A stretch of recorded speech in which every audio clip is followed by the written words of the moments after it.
옛 서라방에 오신 것을 환영합니다. 흥미진진한 이야기들이 여러분을 기다립니다. 강릉, 안인진, 고요한 동의 바닷가의 해무가 감돌던 어느 여름날, 햇살은 바다 위에 은빛 비늘을 뿌려놓았고 그 속에 한 여인이 홀로 앉아 있었다. 해랑이었다. 마을에서 가장 곱고 가장 순한 심성을 지닌 처녀. 하지만 그 눈빛 속엔 파도보다도 깊은 그리움과 알 수 없는 불꽃이 잠들어 있었다. 해랑은 늘 저 바다를 바라보며 누군가를 기다렸다. 그건 단순한 연모도 더섭는 환상도 아니었다. 어느 날 그녀의 시선 속으로 한 청년이 걸어 들어왔다. 해무 속에서 젖은 상의를 벗어 어깨에 걸친 채 어망을 짊어진 사내 이방인이었다. 이름은 도현. 타지에서 떠돌다 이곳에 정착한 어부였다. 어깨는 태양빛에 그을렸고 손엔 거친 삶의 흔적이 배어 있었지만 눈빛만은 깊고 정갈하여 해랑을 단번에 사로잡았다. 그들의 첫 만남은 말이 없었다. 단지 시선과 숨결 그리고 바닷바람에 실려온 채취가 서로의 가슴을 찔렀다. 그날 이후 해랑은 매일 바닷가에 나갔다. 도연은 매일 새벽 어망을 던졌다. 두 사람 사이엔 바다가 있었지만 어느 순간 그 바다는 침대보다 가까운 거리로 좁혀졌다. 처녀의 몸이었으되 해랑은 자기 안의 불을 외면하지 않았다.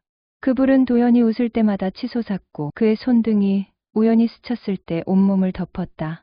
비 오는 날 마을 사람들이 모두 집안에 숨어든 저녁 무렵 해랑은 도연이 쓰는 어망 창고에 들어섰다. 옷은 축축하게 젖어 있었고 머리카락 끝에서는 물방울이 뚝뚝 떨어졌다. 도연은 그녀의 얼굴을 바라보다가 단 한마디만을 속삭였다. 춥소. 해랑은 고개를 젓고 그의 가슴에 손을 얹었다. 그렇게 두 사람은 말없이 서로를 껴안았다. 입술이 닿기까지 오래 걸리지 않았고 옷이 벗겨지기까지는 숨이 한번 들이쉬어지는 정도의 시간이면 충분했다. 그 밤 어망 위에서 얽힌 두 몸은 파도보다 더 짙은 소리를 냈다. 해랑의 숨결은 마치가 태어난 새처럼 가늘었고 도연의 입술은 그녀의 목덜미를 따라 부드럽게 내려갔다. 해랑의 젖가슴은 그의 손 아래에서 조심스럽게 피어났고 그녀의 허리는 그의 손길에 맞춰 천천히 흔들렸다. 그녀는 한밤중 창고 벽을 짚고 몸을 맡긴 채 속삭였다. 도연, 이 순간이 끝나지 않았으면 좋겠소. 그러나 사랑이 깊을수록 운명은 그들을 가만두지 않았다. 그들의 관계는 곧 마을에 소문으로 번졌다. 어른들은 눈살을 찌푸렸고 특히 해랑의 아버지는 분노했다. 가문 없는 떠돌이 사내와의 관계는 불명예였다.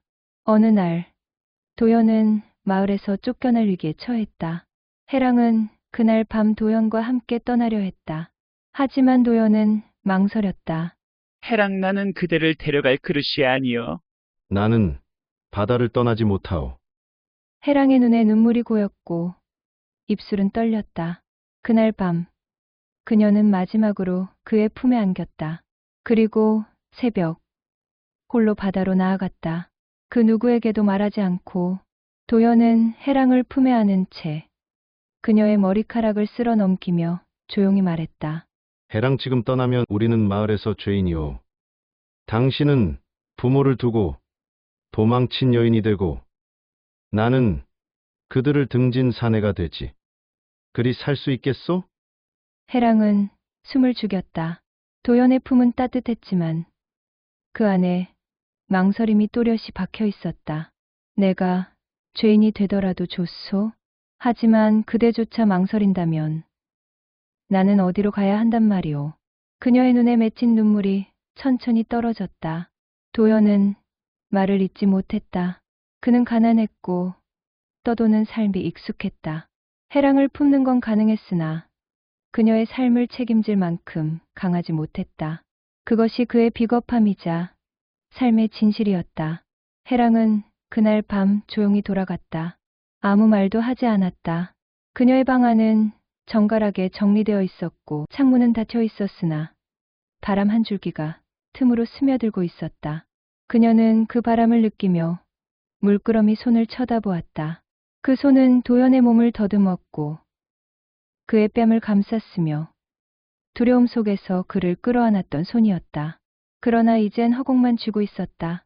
다음 날 새벽, 해랑은 새하얀 속적삼을 꺼내 입고 머리를 곱게 따았다.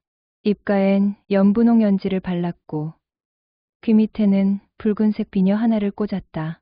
그 비녀는 그녀의 어머니가 시집가던 날 받았던 마을에서 전해지는 유품이었다. 해랑은 아무에게도 인사하지 않았다. 아버지가 곤히 잠든 틈을 타 조용히 방을 나섰다. 그녀는 들꽃 몇 송이를 소매에 넣고 마을 어귀를 지나 바닷가 절벽 끝에다. 그녀는 그곳에서 바다를 바라보며 한참을 서 있었다. 그날따라 바다는 유난히 잔잔했고 하늘은 노을빛이 남아있는 듯 붉게 물들어 있었다. 해랑은 천천히 속적삼의 매듭을 풀었다. 옷자락이 바람에 흩날렸고 그녀의 젖가슴이 노을 아래에서 부드럽게 드러났다. 도연 그대의 품이 내 마지막 바람이길 바라오. 그녀는 속삭이듯 중얼이며 바다를 향해 한 발 내디뎠다. 그 발밑에는 차가운 모래가 있었고 그 위엔 찬물이 밀려 들어왔다. 그리고 마침내 해랑은 물속으로 천천히 걸어 들어갔다. 그녀는 물에 몸을 맡긴 채 마지막으로 하늘을 올려다보았다. 그곳엔 도연이 웃을 때마다 생기던 작은 도조개가 떠오르듯 구름이 흐르고 있었다. 숨이 들어차고 몸이 가라앉을수록 그녀의 눈동자에선 눈물 대신 평온이 번졌다. 내 사랑은 그대와 함께 불태워졌소. 이젠 바다가 나를 안아주길 바라오. 그렇게 해랑은 파도 속으로 사라졌다. 모래 위엔 그녀의 비녀만이 남아 조용히 빛났다. 마을 사람들은 더 이상 그녀를 귀신이라 부르지 않았다. 그녀는 이제 신이었다. 사랑을 원했으나 갖지 못했던, 그래서 마을을 지키려 이승을 맴도는 여신. 그들은 언덕 위에 조용히 사당을 세웠다. 이름은 해랑당, 바다의 딸, 사랑의 신, 욕망의 정령을 모시는 곳. 초기엔 마을 청년들이 그녀의 영혼을 위로하기 위해 밤마다 꿈을 꾸고 제물을 바쳤다. 그 제물은 다름 아닌 남근이었다. 나무로 깎은 뜨거운 상징. 그것을 바치면 해랑의 한이 달래지고 어장은 다시 풍요로워진다고 믿었다. 세월이 흘렀고 제사는 점차 유교식으로 바뀌었다. 이제는 위패와 초상화 그리고 작은 아기 한복이 사당에 놓였다. 그것은 마을 사람들의 믿음.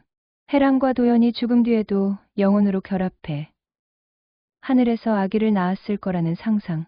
그 아기는 마을의 풍요, 생명의 상징이 되었다. 더 이상 남근을 바치지 않았지만 해랑당은 여전히 사랑과 성, 그리고 탄생의 공간으로 남았다. 해랑당을 찾는 이들은 아직도 밤마다 파도 소리를 듣는다.